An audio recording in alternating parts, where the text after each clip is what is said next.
এবং আমাদেরকে হেদায়েত দেওয়ার জন্য আল্লাহ পাক আল কোরআনের মতো কিতাব নাযিল করেছেন। অগণিত অসংখ্য দরুদ এবং সালাত বর্ষিত হোক মহান আল্লাহর প্রেরিত সর্বশেষ নবী, চূড়ান্ত নবী, মানবতার মুক্তির দূত মুহাম্মদুর রাসূলুল্লাহ সাল্লাল্লাহু আলাইহি ওয়াসাল্লামের প্রতি আমরা সবাই একবার হৃদয়ের অন্তঃস্থল থেকে দরুদ পড়ি। আল্লাহুম্মা সাল্লি আলা মুহাম্মদ ওয়া আলা আলি মুহাম্মদ কামা সাল্লাইতা আলা ইব্রাহিম ওয়া আলা আলি ইব্রাহিম ইন্নাকা হামিদুম মাজিদ। اللهم بارك على محمد وعلى آل محمد كما باركت على إبراهيم وعلى آل إبراهيم إنك حميد مجيد। নবী করিম সাল্লাল্লাহু আলাইহি ওয়াসাল্লামের নাম যখনই আসবে আমরা বলবো সাল্লাল্লাহু আলাইহি ওয়াসাল্লাম। নবী সাল্লাল্লাহু আলাইহি ওয়াসাল্লাম রমাদান আসার আগ থেকেই রমাদানের প্রস্তুতি গ্রহণ করতেন। তিনি শাবান মাসে বেশি বেশি রোজা রাখতেন। আমরা শাবান মাসের প্রায় শেষের দিকে চলে এসেছি। রমাদান আসার কয়েকদিন আগে তিনি রোজা রাখা বন্ধ করে দিতেন এবং রমাদানের প্রস্তুতি গ্রহণ করতেন। প্রথমে দুটো কথা বলে নেই। রমাদান মাস আমাদের সবার সামনে আসছে ইনশাআল্লাহ। আল্লাহ রাব্বুল আলামিন যে উদ্দেশ্যে এই মাসকে আমাদের উপর গনিমত হিসেবে দিয়েছেন, সেই উদ্দেশ্যটা যেন আমরা বাস্তবায়ন করতে পারি, আল্লাহ পাক তৌফিক দান করেন। সেই উদ্দেশ্যটা হচ্ছে কুতিবা আলাইকুমুস সিয়াম বাদা আউযু বিল্লাহি মিনাশ শাইতানির রাজীম। আল্লাহ রাব্বুল আলামিন বলেছেন সূরা বাকারার মধ্যে, কুতিবা আলাইকুমুস সিয়াম, তোমাদের প্রতি সিয়ামকে ফরজ করা হয়েছে। কুতিবা মানে অবধারিত করা হয়েছে, ম্যান্ডেটরি করা হয়েছে, অপশনাল না। ইচ্ছা হলে রাখবা, ইচ্ছা হলে রাখবা না, এমন নয়। সিয়ামকে ফরজ করা হয়েছে কামা কুতিবা আলাল লাযিনা মিন ক্বাবলিকুম, ঠিক যেভাবে তোমাদের পূর্ববর্তী উম্মতের উপরেও সাওমকে ফরজ করা হয়েছিল।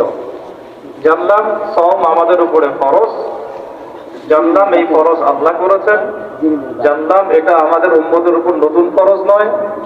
এরকম সাওম আগের উম্মতের উপরেও উদ্দেশ্য লাআল্লাকুম তাত্তাকুন, যাতে করে তোমরা তাকওয়া অবলম্বন করতে পারো। উদ্দেশ্য লাআল্লাকুম তাত্তাকুন, যাতে করে তোমরা তাকওয়া অর্জন করতে পারো। সাওমের উদ্দেশ্য লোক দেখানো আমল নয়। সাওমের উদ্দেশ্য না খেয়ে থাকা নয়। সাওমের উদ্দেশ্য পানি না খেয়ে থাকা নয়। স্ত্রী সহবাস ছেড়ে দেয়া না। সাওমের উদ্দেশ্য এই সবগুলো কাজের মধ্য দিয়ে আল্লাহ পাকের ভীতি, তাকওয়া অর্জন করা। কেমন? গতকাল হয়তো অনেকে রোজা ছিলেন, বৃহস্পতিবার ছিল, হয়তো অনেকে কাজা সাওমগুলো রাখছেন, অনেকে শাবানের সাওমও রাখছেন। রোজা রাখা অবস্থায় আমরা কি পানি খেয়েছি? খাবার খাই? স্ত্রী সহবাস করি? খাবার খাওয়া হালাল না হারাম? পানি পান করা হালাল না হারাম? স্ত্রী, বিয়ে করা স্ত্রী, তাকে স্পর্শ করা বা তাকে তার সাথে সময় কাটানো হালাল না হারাম? সাওম রেখে আল্লাহ পাকের সন্তুষ্টির জন্য আমি সব হালাল ছেড়ে দিলাম। কি ছাড়লাম? খাবার হালাল ছেড়ে দিলাম, পানি হালাল ছেড়ে দিলাম এবং স্ত্রী হালাল ছেড়ে দিলাম।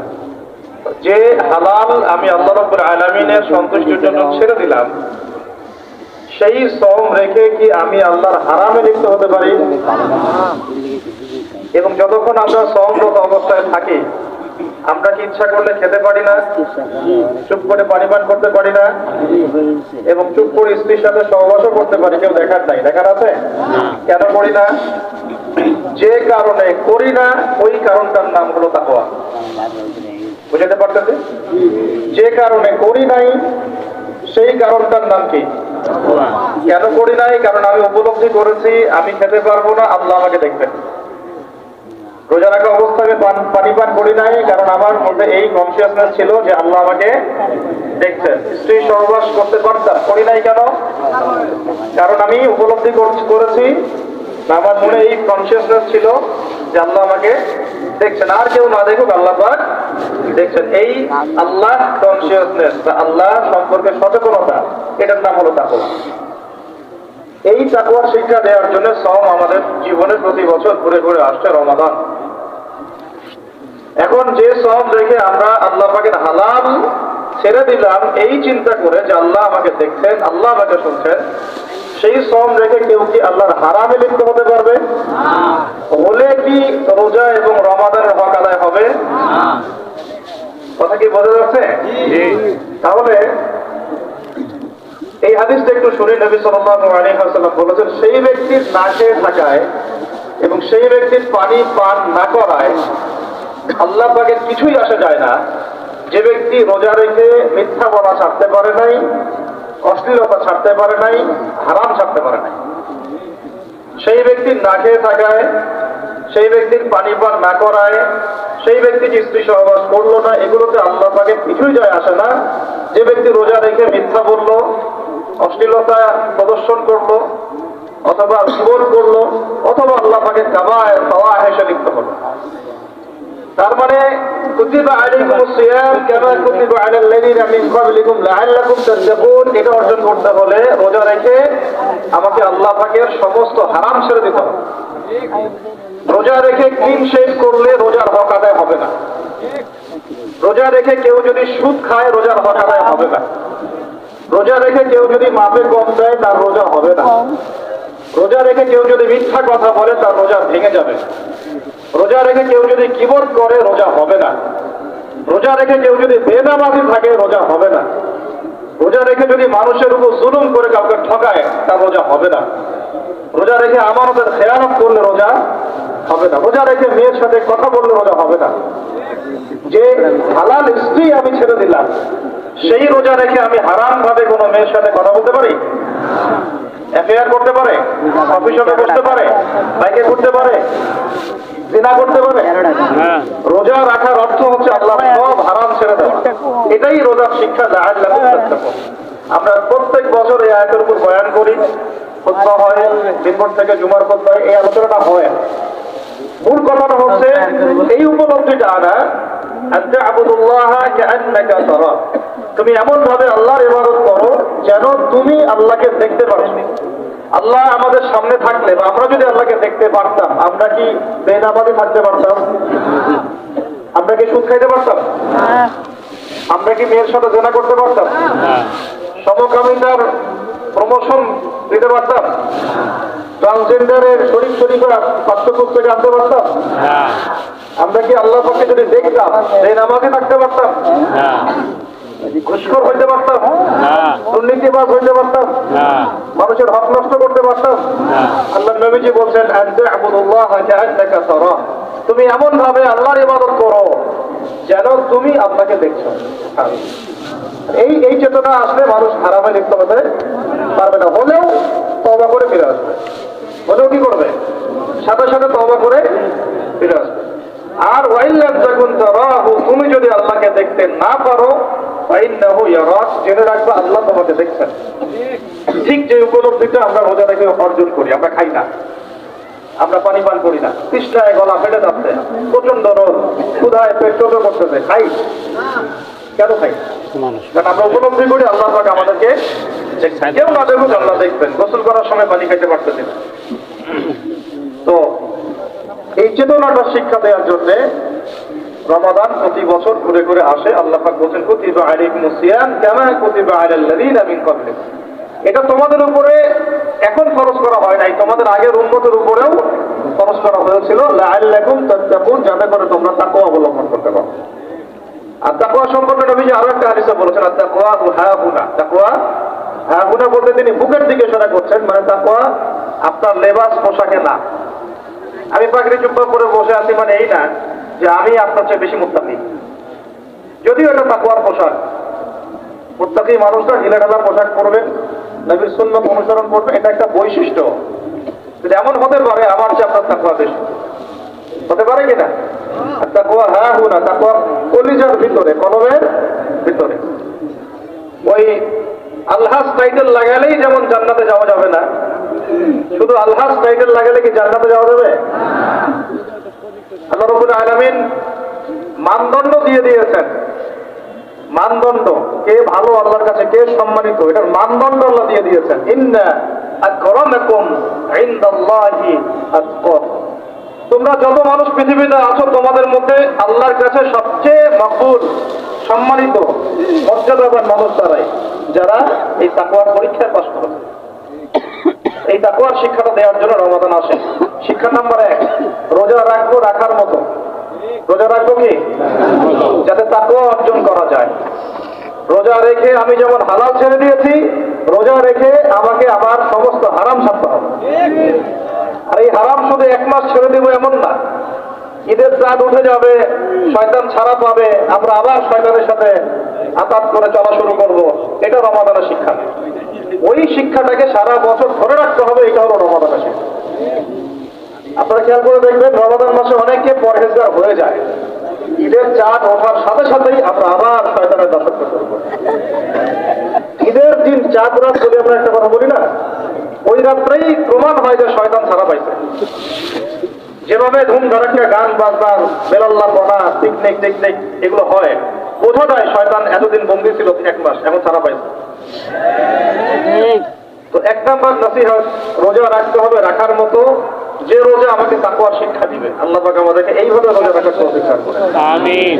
2 নাম্বার, আল্লাহ পাক তার আগে একটা কথা বলে দেয়, এটা পরে ভুলে যাবো। এই যে শুনলেন কুতিবা আলাইকুমুস সিয়াম, কুতিবা আলাইকুমুস সিয়াম, শুনছেন? অনেকে তো জানে, কিন্তু তালেব ইলম অনেকে আছেন, ওলামায়ে কেরাম আছেন, তাদেরকে ওয়াজ করার কিছু নাই। আবার আমি সাধারণ মানুষের জন্য বলছি, কুতিবা আলাইকুমুস সিয়ামের আগেও 2টা কথা আছে এই কিতাবে। সূরা বাকারার আয়াত বলছি, সূরা বাকারার মধ্যে কুতিবা আলাইকুমুস সিয়ামের আগেও কুতিবা আলাইকুম দিয়ে আরো 2টা কথা আছে, ঠিক আছে? এটা তো বুঝলেন, কুতিবা আলাইকুমুস সিয়াম, সিয়াম ফরজ করা হয়েছে। ঠিক একটু আগে যাবেন, 2-1 পৃষ্ঠা আগে গিয়ে দেখবেন আল্লাহ পাক আয়াত নাযিল করেছেন, কুতিবা আলাইকুমুল কিসাস, তোমাদের উপরে কিসাসকেও ফরজ করা হয়েছে। কি ফরজ করা হয়েছে? কিসাস।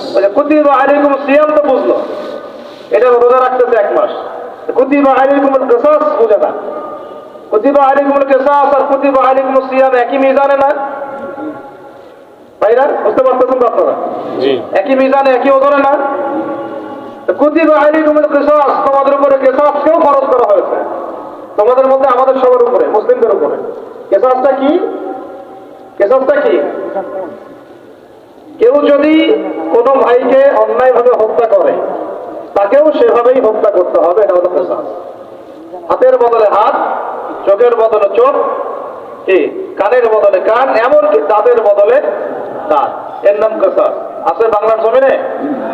আছে? কুতিবা আলাইকুমুস সিয়াম আছে আমাদের সমাজে, কুতিবা আলাইকুমুল কিসাস জাদুঘরে আছে। কোথায় আছে? জাদুঘরে। ওটা ইমপ্লিমেন্ট করতে গেলে জাতিসংঘ বলবে যে আমরা মৌলবাদী হয়ে গেছি। আপনারা পড়েন প্রত্যেক রাতে, তাবারাকাল্লাযী বিয়াদিহিল মুলক, তাই না? জি। সূরা মুলক তো পড়েন রাতে? জি, ইনশাআল্লাহ। রাতের বেলা সূরা মুলক পড়ার অভ্যাস করেন। নবী সাল্লাল্লাহু আলাইহি ওয়াসাল্লাম এই সূরাটাকে বলেছেন, এই সূরা কবরের আযাব থেকে বাঁচায় দিবে ইনশাআল্লাহ। উসমান রাদিয়াল্লাহু আনহু সামনে জান্নাত জাহান্নামের আলোচনা করা হলে তিনি কাঁদতেন না, খুব কম কাঁদতেন, কিন্তু কবরস্থানে কবর দেখলে তার দাড়ি অশ্রু দিয়ে ভিজে যায়। এই জায়গায় যে পার পাবে সে সব জায়গায় পার পেয়ে যাবে। ওই জায়গায় রেখাকৃত্যে ওই আযাব থেকে বাঁচার একটা সূরা, কি নাম? সবাই মুখস্থ করবেন ইনশাআল্লাহ।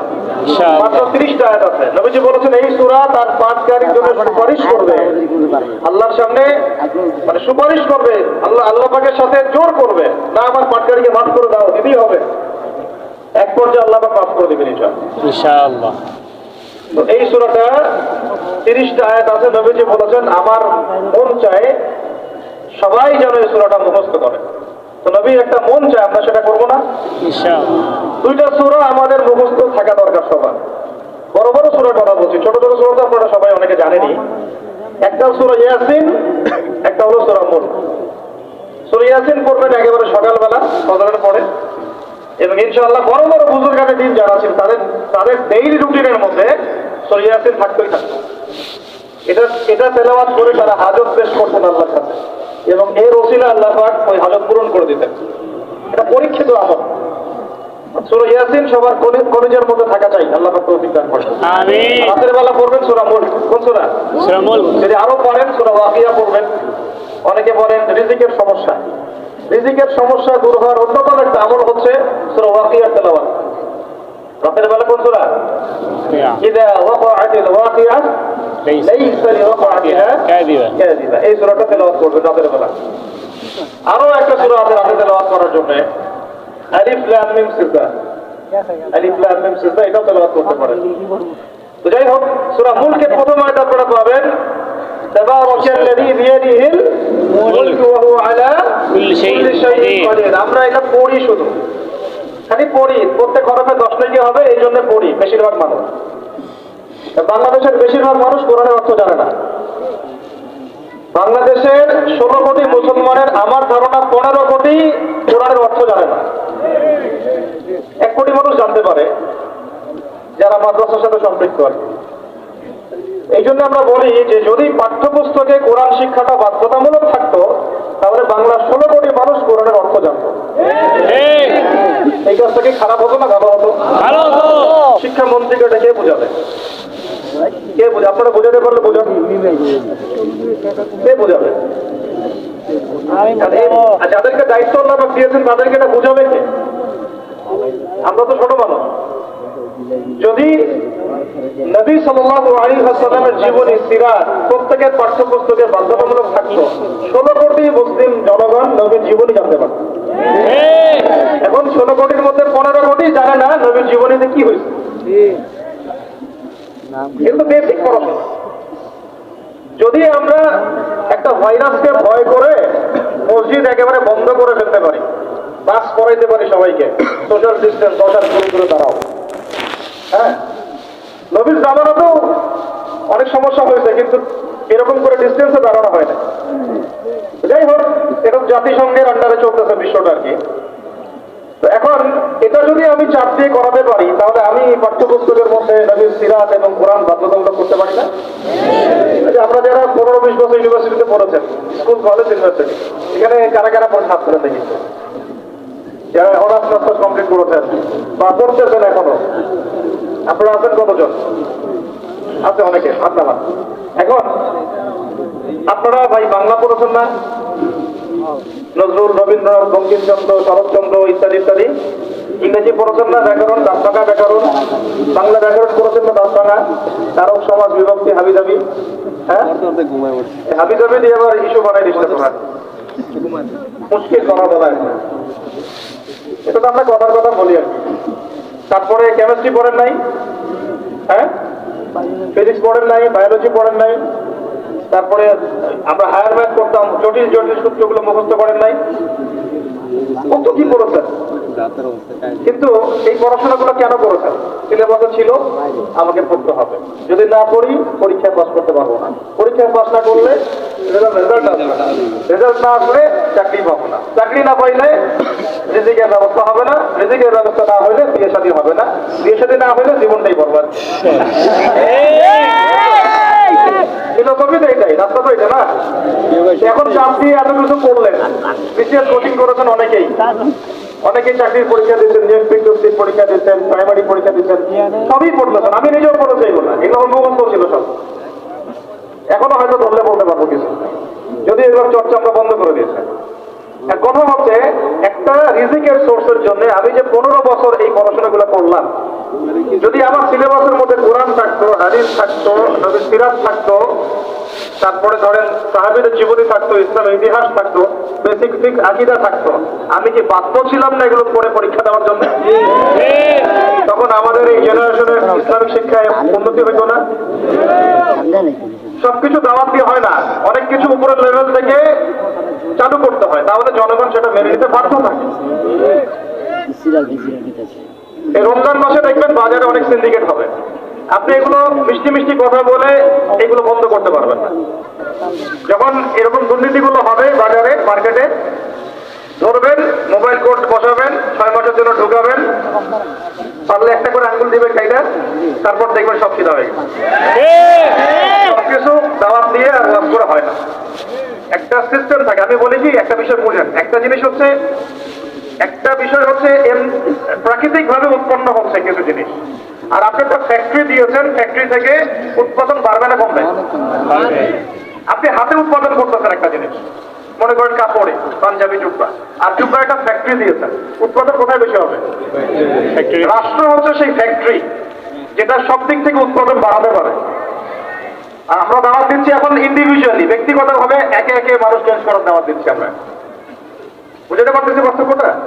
এই আয়াত থেকে এদিকে চলে আসছি। তাবারাকাল্লাযী বিয়াদিহিল মুলক, তাবারাকাল্লাযী বরকতময় সেই সত্তা, মহা পবিত্র মহা বরকতময় সেই সত্তা।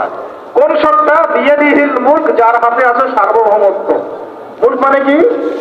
রাজত্ব, ক্ষমতা বা সার্বভৌমত্ব। রাজত্ব, ক্ষমতা বা সার্বভৌমত্ব, তিনটা শব্দ বললাম। ডিকশনারিতে চেক করে দেখেন মূল শব্দের অর্থ কি। আবার বলতেছে তাবারাকাল্লাযী, বরকতময় সেই সত্তা, মানে কে? মহাবিশ্বের একমাত্র স্রষ্টা আল্লাহ রাব্বুল আলামিন। তিনি বরকতময়, বিয়াদিহিল মুলক, যার হাতে কি আছে? রাজত্ব অথবা ক্ষমতা অথবা সার্বভৌমত্ব, বা ইংরেজি দিয়ে বললে আমরা বলি সভরেন্টি। কি বলি? সভরেন্টি। ওয়া হুয়া আলা কুল্লি শাইইন কাদির, এবং আল্লাহ পাক সমস্ত বিষয়ের উপরে কি? কর্তৃত্বশীল, ক্ষমতাবান। এখন এই আয়াতটা মহাবিশ্বের সব গ্রহে প্রযোজ্য হচ্ছে, বাংলাদেশের আর বিশ্বে প্রযোজ্য হচ্ছে না। বোঝাচ্ছি কিভাবে? বলবেন যেটা আবার কেমন করা হবে? বলেন, বোঝাচ্ছি। মহাবিশ্বে 7 আসমান আছে না? এটা তো জানেন, 7টা আসমান আছে। তারপরে প্রত্যেক আসমানে অসংখ্য গ্রহ নক্ষত্র আছে, গ্যালাক্সি আছে, ছায়াপথ আছে। তারপরে একটা গ্যালাক্সির মধ্যে অনেকগুলো সৌরজগৎ আছে। ওই একটা গ্যালাক্সির অসংখ্য সৌরজগতের কোন একটা সৌরজগতের বাসিন্দা হচ্ছে আমরা। ওই সৌরজগতের মধ্যে এই যে আমাদের 10টা 12টা গ্রহ আছে, সেই গ্রহের কোন একটা গ্রহের, কোন একটা দেশের, কোন একটা জেলার, কোন একটা শহরের, কোন একটা মাঠে বসে আপনি এখন এই বয়ান শুনতেন। কথা বুঝতে পারতেছেন? পুরো মহাবিশ্ব 7 আসমানে নবী সাল্লাল্লাহু আলাইহি ওয়াসাল্লাম বলছেন, মেরাজের রাতে আমি দেখেছি একটা বিঘত, এতটুকু বিঘত মানে 1 টক্কর জায়গা ফাঁকা নাই যেখানে আল্লাহর কোন ফেরেশতা দাঁড়িয়ে বসে বা সিজদারত অবস্থায় আল্লাহর ইবাদত করতেছে না। সুবহানাল্লাহ। মানে পুরো মহাবিশ্বে কার রাজত্ব চলতেছে? আল্লাহ। আর এই পৃথিবীর দিকে তাকান, আমরা বললাম তাবারাকাল্লাযী বিয়াদিহিল মুলক, আল্লাহ হচ্ছে সার্বভৌমত্ব, ক্ষমতা কার? আল্লাহ। কিন্তু এখন জমিনের দিকে আপনি তাকান, এই বিশ্বের সার্বভৌমত্ব চলতেছে জাতিসংঘের। কার? এই বিশ্বের রাজনৈতিক মোড়ল জাতিসংঘ। আপনি ইসলামিক বিধানের কথা যতই বলেন তারা মানবে না, মানবে না, সোজা কথা। আপনি যদি বলেন কোরআন এবং হাদিস এবং সর্বশেষ নবী মুহাম্মদ সাল্লাল্লাহু আলাইহি ওয়াসাল্লাম আমাদেরকে এইগুলো দিয়ে গেছেন, আল্লাহ পাক এইগুলো নাযিল করছেন, আসেন এইগুলোর আলোকে বিশ্ব করি, ওরা মানবে না। বরং ওরা আপনার উপর যুদ্ধ ঘোষণা করবে। কি করবে? এ হচ্ছে এই বিশ্বের সবচেয়ে বড় তাগুত, সবচেয়ে বড় কাফের, সবচেয়ে বড় মুশরিক, সবচেয়ে বড় মুনাফিক। ও যদি বলে যে কোরআন বাদ দিতে হবে, আমার মাথায় যে বুঝ আসে ওই বুঝ অনুযায়ী চলবো, তাহলে সারা বিশ্ব বলবে হ্যাঁ এটাই ঠিক। নাউযুবিল্লাহ। অর্থনৈতিক মোড়ল সে যদি বলে আল্লাহ পাক কোরআনের সুদ হারাম করতেন, তো কি হয়েছে? আমাদের ব্যাংকিং সিস্টেম চলবে সুদের উপর, সারা বিশ্ব বলবে এই যে সামি'না ওয়া আতা'না, ইয়েস স্যার, শুনলাম মানলাম। তারা বুঝেন না আমার।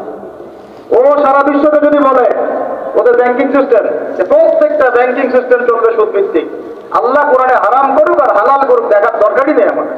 নাউযুবিল্লাহ। মানলে ইচ্ছা হলে মানেন, না ইচ্ছা হলে আমরা বোম মেরে উড়াই দেব। ইচ্ছা হলে মানেন, না হলে কি একেবারে দিব শেষ কইরা। শেষ করার জন্য অনেক অস্ত্র আছে ওদের। যারা পলিটিক্যাল অ্যাফেয়ার্স ঘাটাঘাটি করে তারা জানে এদের 72টার মতো অস্ত্র আছে। ইকোনমিক স্যাংশন একটা অস্ত্র, চাপ প্রয়োগ করা একটা অস্ত্র, বিল পাস করা একটা অস্ত্র, নেগোশিয়েট করা একটা অস্ত্র, অন্যকে দিয়ে চাপ দেওয়া হবে একটা অস্ত্র। এগুলো অস্ত্র করতে করতে সর্বশেষ অস্ত্র হচ্ছে একেবারে ওই আফগানিস্তান বানাই ছেড়ে দিবে, একেবারে ওই ইরাক বানাই ছেড়ে দিবে, একেবারে ওই সিরিয়া বানাই ছেড়ে দিবে, একেবারে ইয়েমেন বানাই ছেড়ে দিবে। ওটা সবচেয়ে বড় অস্ত্র। এই জন্যে আন্ডারে যারা আছে এরা সবাই স্যালুট করে, ঠিক আছে আপনি যা বলবেন তাই। তো এই কারণে সারা বিশ্ব অর্থনৈতিক ক্ষেত্রে ও হচ্ছে এখন সুদ ভিত্তিক অর্থনৈতিক সিস্টেমের মোড়ল। যে সুদ সম্পর্কে আল্লাহ পাক কোরআনে বলেছেন, যদি সুদ না ছাড়ো তাহলে আল্লাহ এবং তার রাসূলের সাথে যুদ্ধের ঘোষণা শুনে না।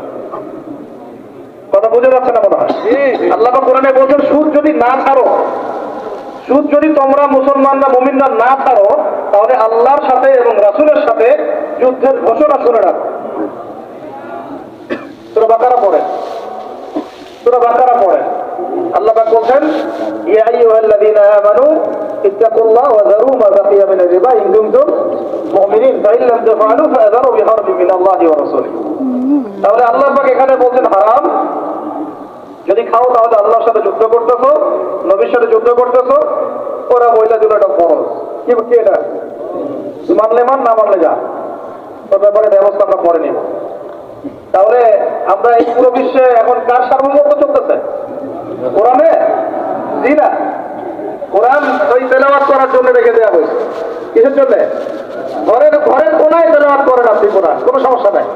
এই রমজানে প্রত্যেকদিন 1 খতম দিবেন, 30 দিন 30 খতম দেন, ওদের কিছু যায় আসে না। কথা বুঝাতে পারতেছেন না? আপনি ব্যক্তিগত জীবনে কোরআন 30 দিন 30 খতম দেন, কিছু যায় আসে না এদের। কিন্তু কোরআনের এই যে মৌলিক বিধানগুলো, এগুলো আপনি বিশ্ব বাস্তবায়ন করতে পারবেন না এখন। কারণ সার্বভৌমত্ব এখন আমরা আল্লাহর হাত থেকে কেড়ে নেওয়ার চেষ্টা করে তাগুতের হাতে দিয়ে দিই। এই কারণে বিশ্বের উপরে গজব ঘটতেছে। যে কোনো সময় আসবে ইনশাআল্লাহ, যে কোনো সময় আসবে, এটা আমরা নিশ্চিত। আল্লাহ রাব্বুল আলামিনের গজব আসবেই। আল্লাহ পাক বলছেন কেউ যদি সমকামিতা করে, কি করে? তার নবীর জবানে আল্লাহ জানাচ্ছেন ফাকতুলুল ফাইলা ওয়াল মাফউলা বিহি, তাহলে যে করবে আর যে সায় দিবে দুইটাকে হত্যা করবা। এটা কি করবা? অন্য হাদিসে বলেন উরজুমুল আলা ওয়া আসফালা মিনকুমা, উপরে যে আছে নিচে যে আছে দুইটাকে খাতলা করে দিবা, পাথর নিক্ষেপ করে। কে বলছে এটা? আল্লাহ এবং তার রাসূল। এখন আপনি এটা পুরো বিশ্ব মুরব্বীদেরকে বুঝাতে পারবেন না। ওরা বলবে এটা বাক স্বাধীনতা, সরি ব্যক্তি স্বাধীনতা। এটা কি? ব্যক্তি চাইলে মেয়েকেও ভালোবাসতে পারে, ব্যক্তি চাইলে ছেলেকেও ভালোবাসতে পারে, ব্যক্তি চাইলে মেয়ের সাথেও বিয়ে করতে পারে, ব্যক্তি চাইলে ছেলের সাথেও বিয়ে করতে পারে। এটা নিয়ে মৌলবাদীদের এত মাথা ব্যথা কেন? ওদের ভাষাটা এরকম। এটা নিয়ে মৌলবাদী তোমাদের ধর্মান্ত, তোমাদের এত মাথা ব্যথা কেন? তো এই হলো কোরআন হাদিস, আর এই হচ্ছে বিশ্ব। তাহলে বিশ্বে কি বিয়াদিহিল মুলক ওইটা চলতেছে? বুঝাতে পারি না? কথা বলে বুঝাতে পারতেছে না? মাথার উপর দিয়ে আছে নাকি? ইয়াংরা তো বুঝো নাকি? আরো আছে। আল্লাহ রাব্বুল আলামিন এইখানে বলেছেন চুরি করলে হাত কেটে দিবা। কি করবা? ওই যে যে কিতাব আপনি 10 নেকির জন্য তেলাওয়াত করেন, প্রত্যেক হরফের বদলে কি হবে? 10 নেকি হবে। তেলাওয়াত করি মাশাআল্লাহ, 100 খতম দেন সারা জীবনে, কোনো সমস্যা নেই। ওই কিতাবের মধ্যেই সূরা মাইদা আল্লাহ বলেছেন যে চুরি করলে কি করবা? তো এটা আপনি ওদেরকে বুঝাতে পারবেন না, এখন বুঝাতে পারবেন না। ওইটা তেলাওয়াত পর্যন্তই। তারপরে এই যে আমরা ভ্যালেন্টাইন্স ডে, অমুক ডে তমুক ডে, এগুলোকে যে প্রমোট করতেছি, যে না বেড়ে গেছে, ব্যভিচার বেড়ে গেছে স্কুলে, কলেজে, বিশ্ববিদ্যালয়ে, এমনকি এখন সমকামিতা, পর্নোগ্রাফি, ট্রান্সজেন্ডার কি কি হচ্ছে না? এমনি নর্মালি যদি কেউ জেনা করে, সূরা নূর অনুযায়ী আল্লাহ রাব্বুল আলামিন বলছেন যে সূরা নূরের 2 এবং 3 নম্বর আয়াতে 100টা বেত্রাঘাত করবা জনসমক্ষে। কয়টা বেত্রাঘাত? 100টা। বাংলাদেশের বহু ছেলে মেয়ে এখন 100 বেত্রাঘাত পাওয়ার শাস্তি মাথায় নিয়ে ঘুরতেছো তোমরা। কথা কি বুঝতে পারতেছো না তোমরা? সাউন্ডে কি সমস্যা? 1 মিনিটের মধ্যে ঠিক করে, 1 মিনিটের মধ্যে, 1 মিনিটের মধ্যে সাউন্ড ঠিক করেন। আর ওই সাউন্ডের সামন থেকে আপনারা সরেন, মাইকের সামন থেকে সরেন। তো যেটা বলছিলাম ভাই, কোরআনে কি বলা হচ্ছে? সূরা নূরে কয়টা বেত্রাঘাত? 100টা। কিসের, কোন পাপের জন্য? 100টা। কোন পাপ? জিনা। যার শুরুটা হয় ওই টেক্সটের মাধ্যমে, তারপরে দেখা সাক্ষাৎ, তারপরে এটা, তারপরে এটা। ঢাকা শহরে এর পরিসংখ্যান বেশি না কম? কত বেশি? কতগুলো ছেলে পাওয়া যাবে যারা এই পাপে লিপ্ত হয় নাই? কতগুলো মেয়ে পাওয়া যাবে যারা এই পাপে লিপ্ত হয় নাই? কতগুলো আপনি দেবর পাবেন যারা জেনা করে নাই? কতগুলো ভাবি পাবেন জেনা করে নাই? কতগুলো দুলাভাই পাবেন তাদের সাথে জেনা করে নাই? কতগুলো ছেলে পাবেন বিবাহিত ছেলে যারা বাইরে পরকিয়া করে নাই? শুধু আল্লাহ পাকই জানেন ভালো এই জাহেলিয়াতের মধ্যে কত পার্সেন্ট মানুষ পবিত্র থাকতে পারছে। শুধু আল্লাহ ভালো জানেন, আর কেউ জানে না। আমি বেশি বলতে চাচ্ছি না, আমরা সবাই এই শহরেই থাকি। ঢাকাতে যারা থাকে তারা মোটামুটি ভাবে একটা কিয়ামতের শহরেই থাকে, কারণ এখানে এমন কোন পাপ নাই যেটা হচ্ছে না, এমন কোন পাপ নাই, একেবারে প্রতারণা দিয়ে ভর্তি উপর থেকে নিচ পর্যন্ত। এই শহরের প্রথম যে জিনিসটা উঠে গেছে এটা হচ্ছে বিশ্বাস। কি উঠে গেছে? দ্বিতীয় উঠে গেছে আমানতদারিতা। বিশ্বাস উঠে গেছে, এখানে নাই। আমানতদারিতা নাই। কে কার উপর দিয়ে টক্কর দিতে পারে এটা হচ্ছে আমাদের এজেন্ডা আর কি। একটা একটা রাস্তার যে ভিক্ষুক, এরও মাথায় যে এত শয়তানি বুদ্ধি, আর অন্য অন্য সেক্টর না হয় নাই বললাম। আপনার কাছে টাকা যাচ্ছে গাড়ির গ্লাসে নক করে, ও কিন্তু পাটা ভালোই আছে, ও ল্যাংড়ানো অভিনয় করতে। কত বুদ্ধি! কেউ আবার ইচ্ছা করে একটা আঙ্গুল বা হাত কেটে নিয়েছে, ইচ্ছা করে খাচ্ছে, সারা জীবন কোনো কাজ করা লাগবে না, এটা করেই খাবে। কেউ আবার ইচ্ছা করে হিজড়া হচ্ছে এই শহরে, সারা জীবন কাজ করা লাগবে না, এমনি খাবে। কত বুদ্ধি মানুষের মাথায়! চিন্তা করছেন, যাকে আপনি টাকা দিচ্ছেন 10 টাকা, ওর প্ল্যান আছে, আপনার কিছুই নাই। ওরই জমি আছে, হিজড়ার সর্দার BMW চালায়, আর আপনি কোন রকম একটা এক্স করলা ম্যানেজ করতে পারেননি এখন। প্রতারণা দিয়ে ভর্তি, প্রতারণা, আমাদের দুর্নীতি, পদে পদে বাটপাড়ি, আর কি বলবো, মানুষকে ঠকানো, জুলুম করা, সুযোগ পাইলেই সুযোগ নেওয়া, সুযোগ পাইলেই সুযোগ নেওয়া। আর বিভিন্ন জায়গায়, স্পেশালি কিছু কিছু বড় বড় জায়গায় এমন কিছু মানুষকে বসায় দেওয়া হয়েছে যাদের মনে হয় ইসলামের নাম শুনলেই ভিতরে মানে তেলের কোনো জ্বলে ওঠে। ইসলাম শব্দটা শুনলেই গায়ে জ্বালা শুরু হয় একেবারে। বেশি দিন নাই ইনশাআল্লাহ, হয় আল্লাহর গজবে এগুলো ধ্বংস হবে, অথবা ইনশাআল্লাহ তাআলা আবাবিল পাখি তো আর আসবে না পাথর ছুটতে। আবাবিল তো পাখির নাম না, আবাবিল মানে তো ঝাঁকে ঝাঁকে, মানে এটা তো ওই আব্রাহার বাচ্চা আব্রাহার যুগ না যে আবাবিল আসবে আর পাথর ফেলবে। আসবে পাথর ফেলার প্রজন্ম তৈরি হবে ইনশাআল্লাহ। মূল সমস্যাই হচ্ছে করাপশন, দুর্নীতি, মূল সমস্যাই। এটা যদি না থাকতো সারা বিশ্বে বাংলাদেশকে টক্কর দেওয়ার মতো কান্ট্রি খুব কমই থাকতো। কে না জানে এগুলা? সবাই জানে, আর আমরা মেনেও নিয়েছি এগুলা ভাই, চুপচাপ মনে মনে মেনে নিয়েছি যে ওইখানে গেলে এত দেওয়া লাগবে, ওইখানে এত না দিলে আমার এটা হবে না, ওইখানে এটা দিতে হবে, ওইখানে এটা করতে হবে, আমরা মেনেও নিয়েছি মাশাআল্লাহ। আর যখন জুলুম মানুষ মেনে নেয় তখন আরো বড় জালেমকে আল্লাহ পাক চাপায় দেয়। এই জন্য আমাদের এই অবস্থা সংশোধন হচ্ছে না। ইল্লা মাশাআল্লাহ, আল্লাহ যে কবে করবেন আল্লাহ ভালো জানেন। তবে বিশ্বাস করেন, আপনারা বলেন যে এখন মুসলিম প্রধান দেশ, আমি একটা স্টেটমেন্ট দিয়ে দিচ্ছি এখন বসে বসে, এখন এটা হচ্ছে একটা মুনাফিক প্রধান দেশ। প্রমাণ করতে চাইলে আমার সাথে বসেন। মুনাফিকের আলামত যে কয়টা আছে, এক নম্বর কি, কথা বললেই মিথ্যার উপর দাঁড়ায় আছেন সবগুলো। 2 নম্বর, আমানত রাখলেই খেয়ানতের উপর খেয়ানত, খেয়ানতের উপর খেয়ানত। মনে করেন আমি একজন ইমাম সাহেব, আমি যদি আমার দায়িত্বে পালন ঠিক মতো না করে আমিও খেয়ানতকারী। এই যে লেকচার দিতে বলছি, এখন আমি যদি চিন্তা করি যে ডাইনে ইমামে কথা বলে সময় পার করে দেই, সব কথা বলার দরকার নাই, বললে আমার এটা সেটা, আমি হচ্ছে এখানে এই চেয়ারের খেয়ানতকারী। প্রত্যেকটা ক্ষেত্রে চলতেছে এগুলা। 3 নম্বর হচ্ছে যখনই ওয়াদা করে কি করে বলেন তো, কয়জন ওয়াদা রাখি আমরা? কোন কোন সময় দেখা যায় অমুসলিম ওয়াদা রাখছে, মুসলমান রাখে নাই। দুধ কিনতে যাবেন, আমরা হিন্দু ভাই দোকান খুঁজতেছি, ও পানি মিশাবে না, আপনার কনফিডেন্স তৈরি হয়ে গেছে। মুসলমানের দোকানে যান না কেন, ও পানি মিশাবে। কি একটা অবস্থা, কি একটা অবস্থা! নবী সাল্লাল্লাহু আলাইহি ওয়াসাল্লাম একদিন লেকচার দিচ্ছেন, মানে খুতবা দিচ্ছেন, একজন দাঁড়িয়ে বলছেন সাহাবী যে কবে কিয়ামত হবে ইয়া রাসূলুল্লাহ?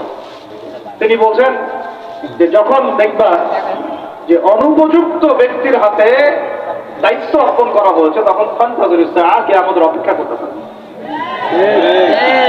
আমরা এই যুগে বাস করতেছি না? এমন করে পাপ নাই এই শহরে হচ্ছে না।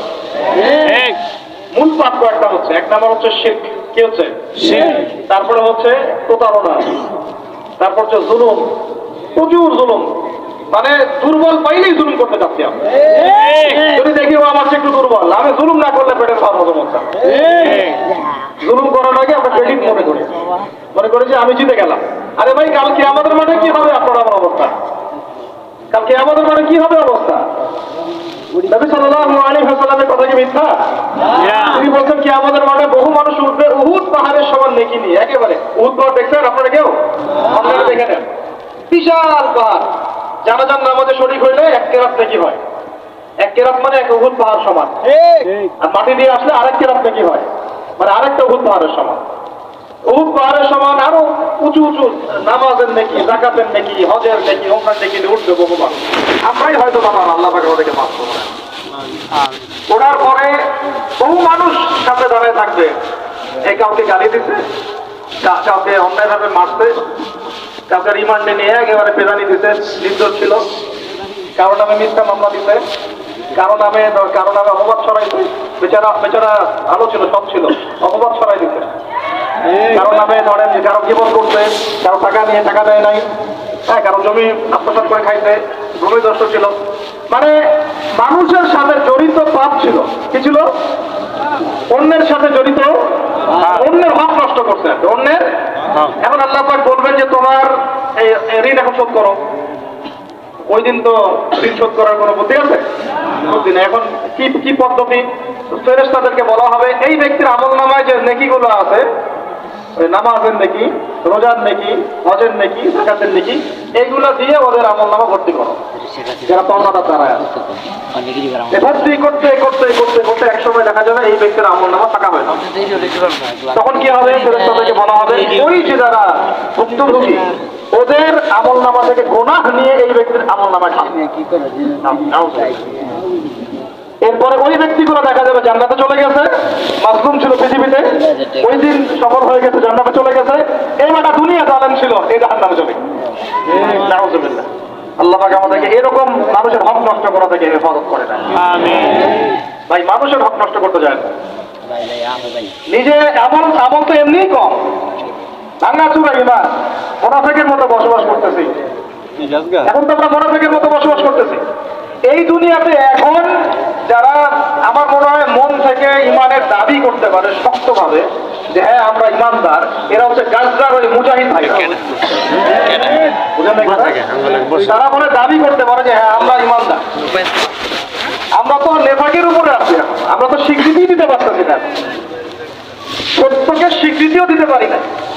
বরং আমরা মানচিত্র থেকে ফিলিস্তিনের মানচিত্র উঠাই দিলাম, দিয়ে যারা জানেন ওদেরটা প্রতিষ্ঠা করলাম। ওইটাও পাঠ্যপুস্তকে আসছে। আপনারা তো শুধু একটাই শুনে বসে আছেন, একটাই শুনে আছেন না কথা। শরীফ শরীফা তো আছে, এইটাও একটা ইস্যু ছিল। আল্লাহ পাক আমাদেরকে চোখ খুলুন, আল্লাহ পাক আমাদের চোখ খোলার তৌফিক দান করেন। আর ভাই বাইরের চোখ তো সবারই খোলা, ভিতরের চোখটা খোলার তৌফিক দান করেন। আমি অনেক ভিতরে চলে আসছি, বুঝাইতে চাচ্ছিলাম এই বিশ্বে এখন আল্লাহ পাককে সার্বভৌম ক্ষমতা মানা হচ্ছে না। এটা হচ্ছে বৈশ্বিক শিরক। রাজনৈতিক ক্ষেত্রে আমরা আল্লাহর সার্বভৌমত্ব মানছি না, অর্থনৈতিক ক্ষেত্রে আমরা আল্লাহর দেয়া বিধান মানছি না, শিক্ষা ক্ষেত্রে আমরা আল্লাহ পাকের দেয়া শিক্ষানীতি মানছি না, সংস্কৃতির মধ্যে আমরা আল্লাহর সংস্কৃতি মানছি না। ব্যক্তি জীবনে, ইবাদতের জীবনে, পারিবারিক জীবনে, সামাজিক জীবনে আমরা আল্লাহ পাকের সার্বভৌমত্বকে বাদ দিয়ে মানুষের সার্বভৌমত্ব প্রতিষ্ঠা করেছি। আর আমরা তেলাওয়াত করতেছি তাবারাকাল্লাযী বিয়াদিহিল মুলক, আওয়াজ করতেছি কুলিল্লাহুম্মা মালিকাল মুলক, হে বলুন হে রাজত্বের অধিকারী, তুতিল মুলকা মান তাশা ওয়া তানজিউল মুলকা মিম্মান তাশা। আর তো জানেন না আপনারা সূরা আলে ইমরান। আমাদের কথা আর বাস্তবতার মধ্যে অনেক ফারাক। আল্লাহ পাক আমাদেরকে কোরআন গভীরভাবে অনুধাবন করার তৌফিক দান করেন। খালি তেলাওয়াত করলে হবে না ভাই, এর অর্থটা জানতে হবে। অর্থ না জানলে পরে তেলাওয়াত করলে নেকি হবে না এটা বলি নাই আমি। বলেছি শুধু তেলাওয়াত করলেই পুরো হক আদায় হয় না, শুধু তেলাওয়াত করলেই পুরো হক আদায় হয় না, হয় না, হয় না, 100 বার হয় না। আবার বলতেছি মনে ভালো করে, তেলাওয়াত করলে প্রত্যেক হরফে 10 নেকি হয়, কিন্তু শুধু তেলাওয়াত করলেই কোরআনের সম্পূর্ণ হক আদায় কোশ্চিনকালে হয় না। এই যে অর্থগুলো না জানলে আপনি কিভাবে বাস্তবায়ন করবেন, বুঝবেন কিভাবে, কি বলেছেন আল্লাহ কোরআনে? এই যে একটা আয়াত দিয়ে এতগুলো কথা বললাম, আপনারা এখন চোখ খুললো যে সারা বিশ্বে আল্লাহর সার্বভৌমত্ব সরকারটি নাই। এখন আমরা মানুষ একটা প্রতিষ্ঠা করেছি কিছু কিছু জায়গায়, ইল্লা মাশাআল্লাহ, কিছু কিছু জায়গায় আমরা মেনে নিয়েছি যে আল্লাহ পাকের সার্বভৌমত্ব ক্ষমতা। এখন তো এটা মানুষের হাতে উঠাই দিয়েছেন।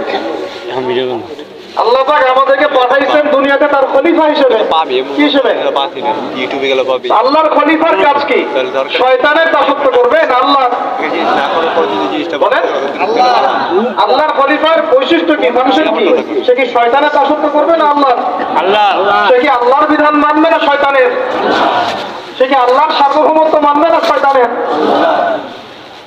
তাহলে আমরা আল্লাহ পাকের কয়টা বিধান বাস্তবায়ন করতে পারছি একজন আমাকে খুব কড়া ভাষায় বলছিলেন একদিন যে আপনি প্রথম ব্যক্তি মনে হয় বলেছেন ঢাকা হচ্ছে সিটি অফ আখিরুজ্জামানে আপনি চোখে দেখেন না ঢাকা শহরে এত এত মসজিদ আছে বললাম যে এইটা আপনার চেয়ে আগে আমি দেখছি ঢাকা শহরে এতগুলো মসজিদ আছে আমার কাছে হিসাব করা আছে কয়টা মসজিদ ঢাকায় আছে তাহলে আপনি বললেন যে এটা সিটি অফ আখিরুজ্জামান বললাম ঢাকা শহরে এতগুলো যে মসজিদ আছে কত বছর থেকে আছে বলছে 50-60-70 বছর থেকে তো 70 বছরে কোরআনের আপনি একটা বিধান বাস্তবায়ন করতে পারছেন ঢাকায় চলেন পারছেন ঢাকা শহরে কি চোরের হাত কাটা হয় ঢাকা শহরে কি হচ্ছে জেলার শাস্তি দেওয়া হয় মদ পান করলে 40 লাঠি দেওয়া হয় ব্যভিচার করলে রজম দেওয়া হয় সমকামিতা করলে রজম দেওয়া হয় ধর্ষণ করলে প্রকাশ্য মৃত্যুদণ্ড দেওয়া হয় মসজিদ দিয়ে কি করবেন আপনি বলেন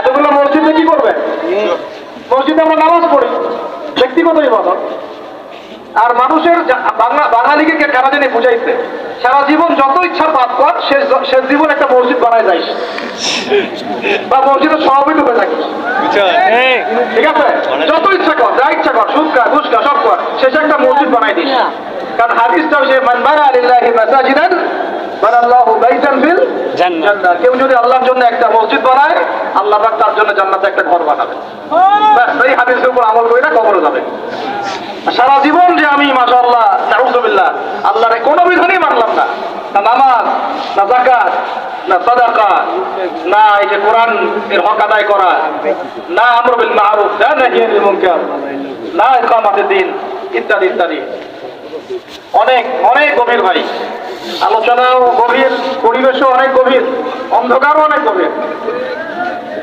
এই অন্ধকার থেকে বের হইতে হইলে ভাই রমাদান আমাদের সামনে একটা মৌসুম এটা আল্লাহ সুযোগ দেন আপনারা তো দেখেন সন্ধ্যাবেলা পাখিরা কোথায় ফিরে যায় বাসায় ফিরে যায় না এই সারা বছর সারা জীবন আমরা অনেক দূরে চলে গেছি আল্লাহ থেকে রমাদান আসছে এখন আবার বাসায় ফিরে আসে রমাদান কেন আসে যাতে এই বিচ্ছিন্ন উম্মাহ এক জায়গায় হয় পাপী মুসলিমরা আল্লাহর দিকে ফিরে আসে সারা বছর যারা এদিক ওদিক চলে গেছেন রমাদানে আসেন ঘরে ফিরে আসেন আল্লাহ তৌফিক দান করেন অনেক ভিতরে ঢুকে গেছে ভাই প্রথম কথা বলছিলাম লাআল্লাকুম তাত্তাকুন হক আদায় করতে হবে রাজি আছেন ইনশাআল্লাহ 2 নাম্বার এই যে বলছিলাম কুতিবা আলাইকুম নিয়ে কথা কুতিবা আলাইকুম শুধু সিয়াম না কুতিবা আলাইকুম কিসাসও আছে এখানে কোন কিতাব এখানে আছে না নাকি বাড়ায় বললাম আর এই কোরআন তো ভাই সবারই ভাষায় আছে কেন মানতে চান না এত কেন ঘনিতা কোরআনের সাথে বাঁচবই বা কতদিন আমরা সর্বোচ্চ 100 বছর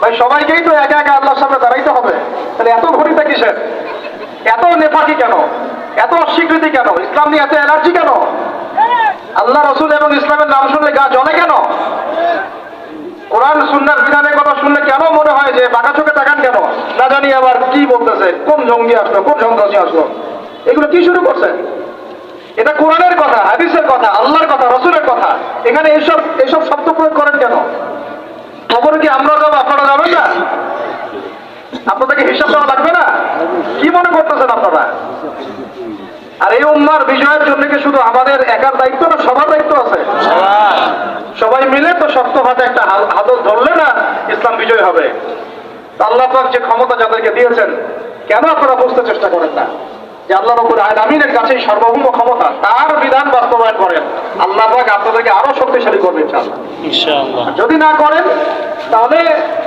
শোনেন একটা সময় পর্যন্ত আল্লাহ পাক ছাড় দেন এটা ইতিহাস নমরুদ একটা লম্বা সময় ছাড় পাইছে ফিরআউন আরো লম্বা একটা সময় ছাড় পাইছে আজ জাতি সামুদ আসহাবুল আইকা মাদিয়ান লূত কত যে কম চলে গেছে হিসাব নাই ইতিহাসটা খালি পড়বেন কোরআনে কত যে কম পৃথিবী থেকে চলে গেছে এরই হিসাব নাই আল্লাহ পাক জানাইছেন অল্প কিছু বাকি কিছু জানানো নাই আল্লাহ পাক আমাদের আল্লাহ পাক জানানি নাই অনেক কিছু আমাদের যেগুলো আমাদের দরকার সেগুলো জানাই কেউ কি টিকতে পারছিল কেউ কি আল্লাহর বিধানের বাইরে গিয়ে চলতে পারছে, দুনিয়া টিকতে পারছে?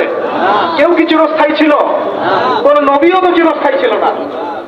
তাহলে কিসের পিছনে ছুটতেছেন? আল্লাহ পাক আমাদের সবাইকে কথাগুলো বোঝার তৌফিক দান করেন। ব্যক্তি জীবন থেকে শুরু করে এক সর্বোচ্চ লেভেল পর্যন্ত কোরআন, হাদিস, ইসলামকে বাস্তবায়ন করার তৌফিক দান করেন। আল্লাহ পাক যাদের মধ্যে সৎ, এই সততা আছে, এই মানুষগুলোকে আল্লাহ পাক আমাদের ঊর্ধ্বতন কর্তৃপক্ষ বানায় দেন। আমিন। বা যারা আছেন তাদেরকে আল্লাহ পাক হেদায়েত দান করেন। রমাজানের এই শিক্ষাটার সামনে এরকম যে একটা শব্দ আছে, কুতিবা আলাইকুমুল কিসাস, আরেকটা তো বললে তো মাথায় খারাপ হয়ে যাবে। ওই যেখানে দেখছেন কুতিবা আলাইকুমুস সিয়াম, কুতিবা আলাইকুমুল কিসাস, এই ডানে বামেই খুঁজছেন, পৃষ্ঠার মধ্যে পাবেন লেখা আছে কুতিবা আলাইকুমুল কিসাস, কুতিবা আলাইকুমুল কিতাল। এটা আবার কি? কুতিবা আলাইকুমুল কিতাল, তোমাদের উপর যুদ্ধকে ফরজ করা হয়েছে। কি ফরজ করা হয়েছে? একা একা আপনি করবেন না, একা একা করবেন না, ইসলামিক রাষ্ট্র করবে, ইসলামের রাষ্ট্রের আমির করবে, তার নেতৃত্বে জনগণ করে, একা একা বিচ্ছিন্ন ভাবে করে না। বিচ্ছিন্ন ভাবে যারা করে এটা সন্ত্রাসী। এটা কি? সন্ত্রাস। এটা সন্ত্রাসী কার্যকলাপ। কিন্তু ভুল কথা হচ্ছে এটা তো ফরজ। কুতিবা আলাইকুমুল কিতাল, এইটা যখন মুসলমানরা ছেড়ে দিয়েছে ওই সময় থেকে এই মাইর খাওয়ার যুগ শুরু হয়েছে। অটোমান এম্পায়ারটা সর্বশেষ ওই ফাইট করছিল ওই পশ্চিমাদের সাথে, পরাজিত হয়ে যায় তারা প্রথম বিশ্বযুদ্ধে 1914 থেকে 17-18 মধ্যে। এরপরে ওই যে ব্রিটেন দখল করে জেরুজালেম, বেলফোর ডিক্লারেশন হয়, তারপরে ইহুদিদেরকে ওই জায়গাটা ছেড়ে দেয়। এরপর থেকে যে 100 বছর হলো আমাদের খিলাফার পতনের, 100 বছর হয়ে গেল। কত বছর? 100 বছর। এটা একটা আশারও কথা। আশার কথা কেন? প্রত্যেক 100 বছর পর পর আল্লাহ পাক পরিবর্তন নিয়ে আসে। এটা ইতিহাস ঘাটতে পারে। 100 বছর পর পর আল্লাহ রাব্বুল আলামিন বড় বড় পরিবর্তন পৃথিবীতে নিয়ে আসেন। যেহেতু খিলাফার পতনের 100 বছর হয়ে গেছে, আশা করা যায় সামনে কিছু ভালো কিছুই হবে ইনশাআল্লাহ। ওই অটোম্যানদেরকে 1917 সালে 14 থেকে 17-র মধ্যে পরাজিত করে বাইতুল মুকাদ্দাস, যেখানে দেখতেছেন অক্টোবর থেকে এই পর্যন্ত মনে হয় 40,000 ছাড়াই গেছে প্রাণহানি। ছাড়া যায় নাই? বেশিরভাগই দাঁড়িয়ে শেষ, বেশিরভাগই কি? নবী সাল্লাল্লাহু আলাইহি ওয়াসাল্লাম তার জীবন দশায় মনে হয় 97টা থেকে 98টা যুদ্ধ করেছে। কয়টা? এটা তো জানেন না। আমরা শুধু জানি নবী সাল্লাল্লাহু আলাইহি ওয়াসাল্লাম মিষ্টি পছন্দ করতেন, মিসওয়াক করতেন, তারপরে ডান কাঁধে শুইতেন, সাদা জামা পছন্দ করতেন, দাড়ি রাখতেন, এইগুলো আমরা জানি না। ওনার সিরাত পড়েন, ওনার জীবনীটা পড়ে দেখেন। 97 থেকে 98টাতে তিনি নিজে লিড দিয়েছেন, সরি, তিনি হয় লিড দিয়েছেন না হলে অন্য কোনো সাহাবীকে পাঠিয়েছেন, মানে গাজওয়াত ওয়াসারিয়া।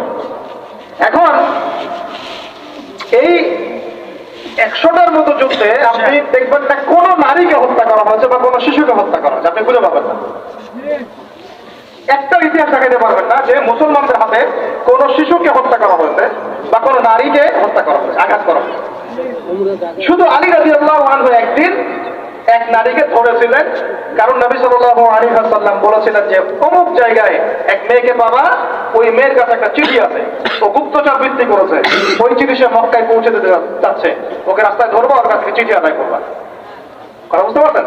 উনি গেলেন, দেখলেন হ্যাঁ ঠিক ওই জায়গায় এক মেয়ে আছে, এই চিঠি বের করো। আর নাই, আমার কাছে কোনো চিঠি নাই।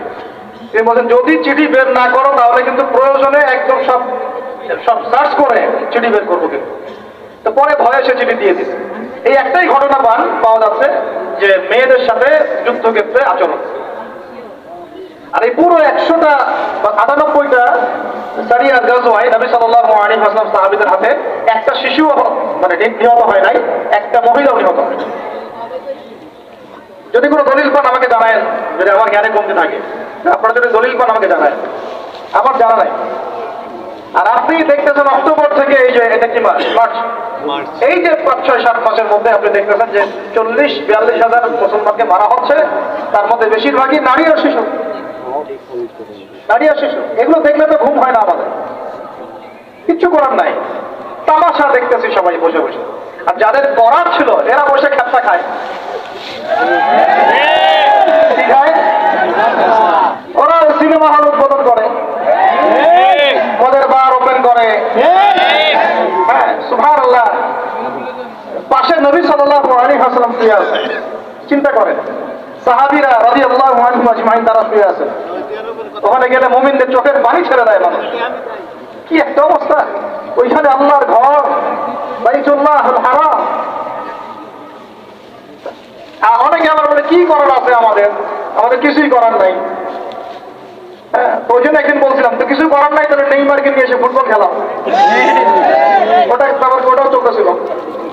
হ্যাঁ, বিভিন্ন বলিউড তারকা, হলিউড তারকা আইসা এসে কনসার্ট করতেছে, এগুলো করে, কিছু করার নাই। বেশি না, আপনারা যদি একটু জিওপলিটিক্স করেন দেখবেন 10টা, বেশি না 10টা মুসলিম কান্ট্রি যদি একসাথে হয়, 10টা মুসলিম কান্ট্রি যদি একসাথে হয় বা একটা টেবিলে বসতে পারে, এই 10টা মুসলিম কান্ট্রির কাছে যে পরিমাণ সৈন্য আছে, যে পরিমাণ অস্ত্র আছে, যে পরিমাণ জ্বালানি আছে, যে পরিমাণ তেল আছে, আর যে পরিমাণ গ্যাস আছে, আর বাকি কথা নাই বললাম, এই ইসরায়েলের মতো 100টা দেশের সাথে মোকাবেলা করতে পারে। এক একটা বাচ্চা রক্তের বদলা নেওয়া যাইতো, একটা একটা বোনের ইজ্জতের বদলা নেওয়া যাইতো।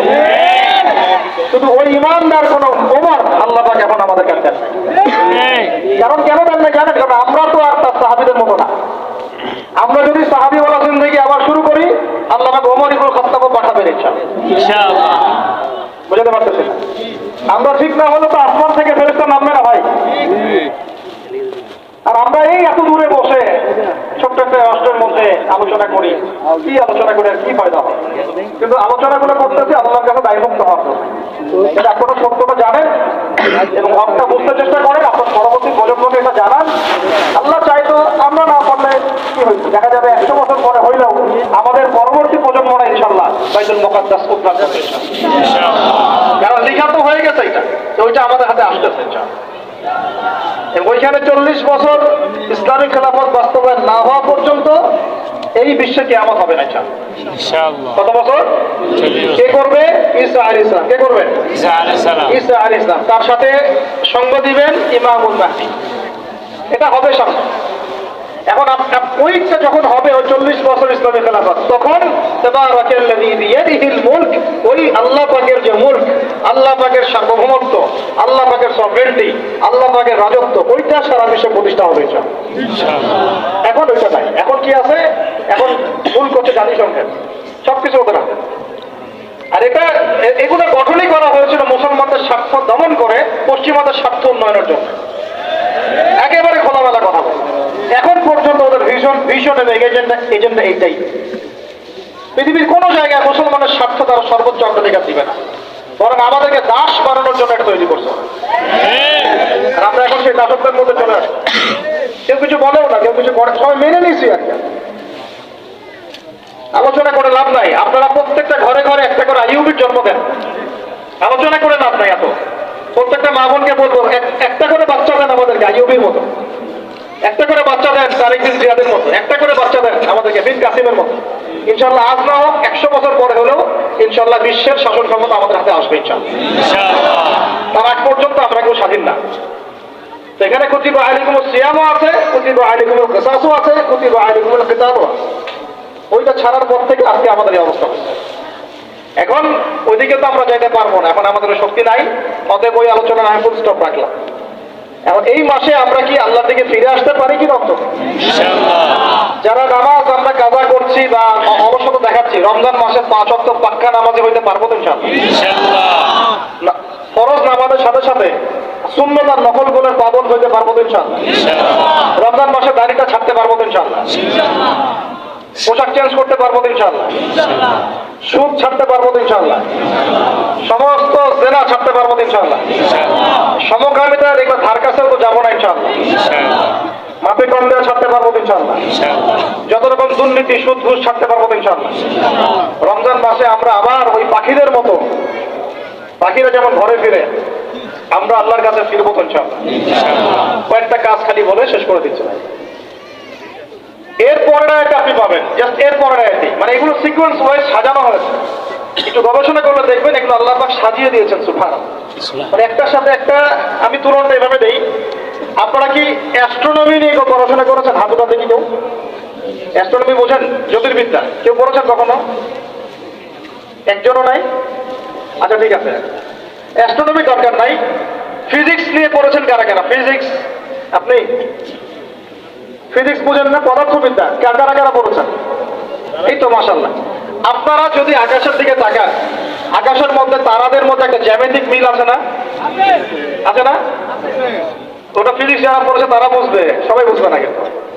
আপনি আপনি আপনার মানে কি বলবো, আপনার মাথাই খারাপ হয়ে যাবে যে আসমানে আল্লাহ রাব্বুল আলামিন এত সূক্ষ্মভাবে একটা গাণিতিক ক্যালকুলেশন কিভাবে করেছেন। এটাই প্রমাণ করে যে আল্লাহ রাব্বুল আলামিনের সাথে কোনো ইলাহ নাই। এটা আল্লাহ পাক সূরা মুলকেও বলেছেন, তাবারাকাল্লাযী বিয়াদিহিল মুলক, এই সূরার মধ্যে আল্লাহ পাক এটা বলেছেন, ফারজি'ল বাসারা হাল তারা মিন ফুতুর সুম্মা রজি'ল বাসারা কাররাতাইন ইয়ানকালিব ইলাইকাল বাসারু। হ্যাঁ, কি বলে বলছেন কেন ভাই? আল্লাহ পাক সূরা মুলকের মধ্যে এটা বলেছেন যে তোমরা আসমানের দিকে তাকাও। এটা আপনারা পড়েন নাই সূরা মুলক? তাবারাকাল্লাযী বিয়াদিহিল মুলক ওয়া হুয়া আলা কুল্লি শাইইন কাদির الذي خلق الموت والحياة ليبلوكم أيكم أحسن عملا وهو العزيز الغفور الذي خلق 7 سماوات طباقا। 7টা আসমান আল্লাহ পাক স্তরে স্তরে সৃষ্টি করেছেন। طباقا ما ترى في خلق الرحمن من تفاوت। আপনি এই আল্লাহ পাকের সৃষ্টির মধ্যে একটা ছোট্ট কোনো খুঁত পাবেন না। সুবহানাল্লাহ। আল্লাহ পাক বলেন ফারজি'ল বাসারা, দেখো আসমানের দিকে তাকাও, তোমার দৃষ্টি ফেরাও। ফারজি'ল বাসারা হাল তারা মিন ফুতুর, কোনো কি খুঁত পাচ্ছ? পাবা না। সুম্মা রজি'ল বাসারা, আবার দৃষ্টি ফেরাও। ইয়ানকালিব ইলাইকাল বাসারু খাসিহা ওয়া হুয়া হাসিব, তোমার দৃষ্টি নতজানু হয়ে ক্লান্ত পরিশ্রান্ত হয়ে বারবার ফিরে আসবে, তুমি আল্লাহর এই সৃষ্টির মধ্যে কোনো খুঁত পাবা না। আল্লাহু আকবার।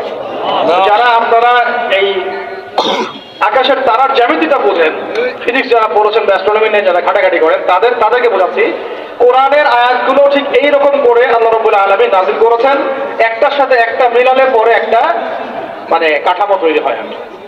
এমন না যে একটা আয়াত পড়লে একটা থেকে মাসালা বের করা যাবে, ওইটার সাথে সম্পৃক্ত অন্য আয়াত আছে, ওটার সাথে সম্পৃক্ত আবার একটা হাদিস আছে, ওর সাথে সম্পৃক্ত আবার সাহাবীদের আমল আছে।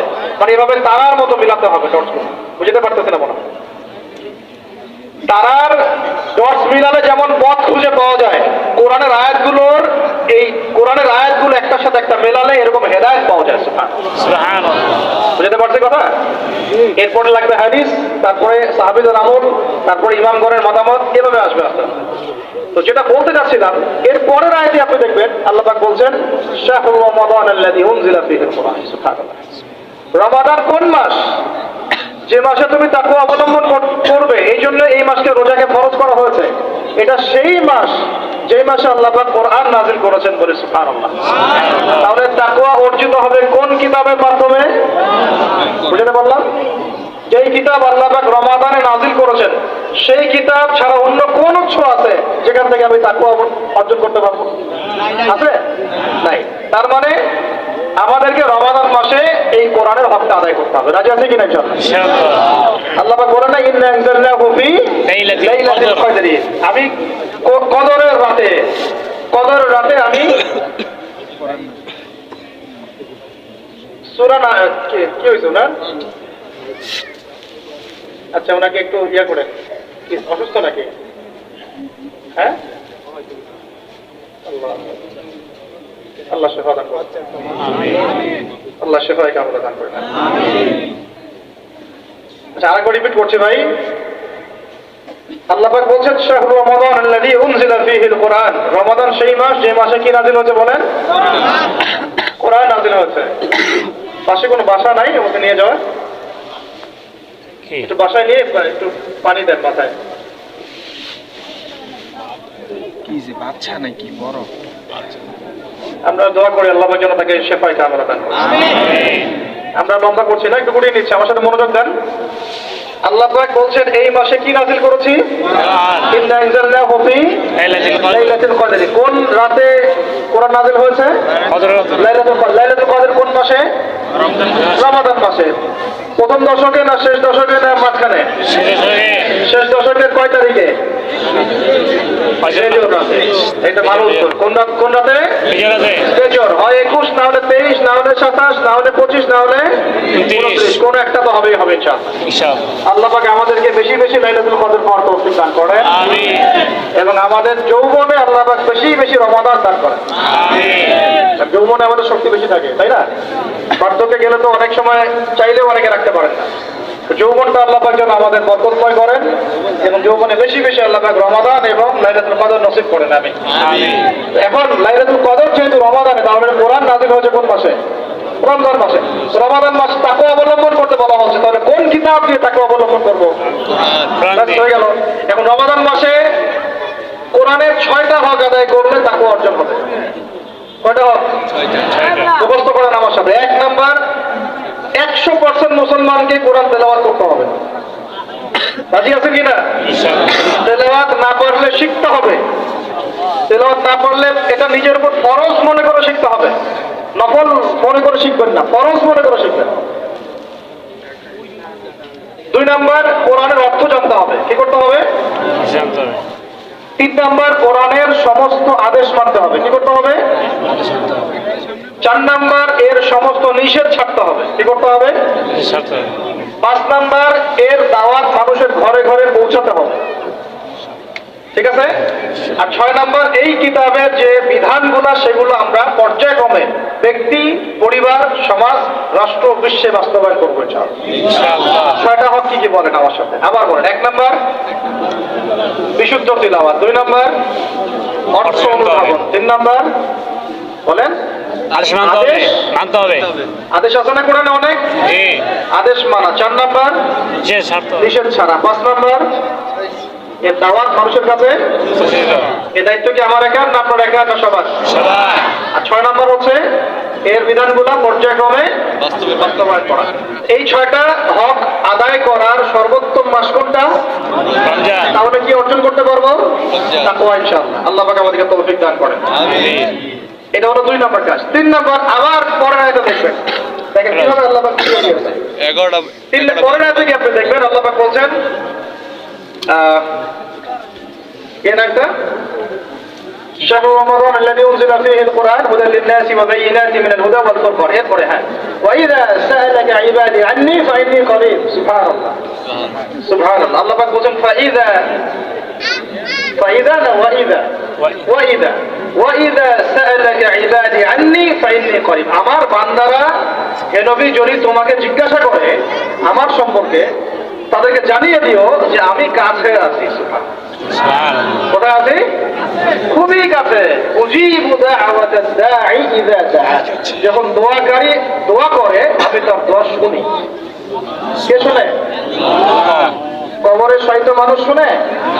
হ্যাঁ, ওই মাজারে গিয়ে শুনে? অমুক বাবা তমুক বাবা শুনে? কে শুনে?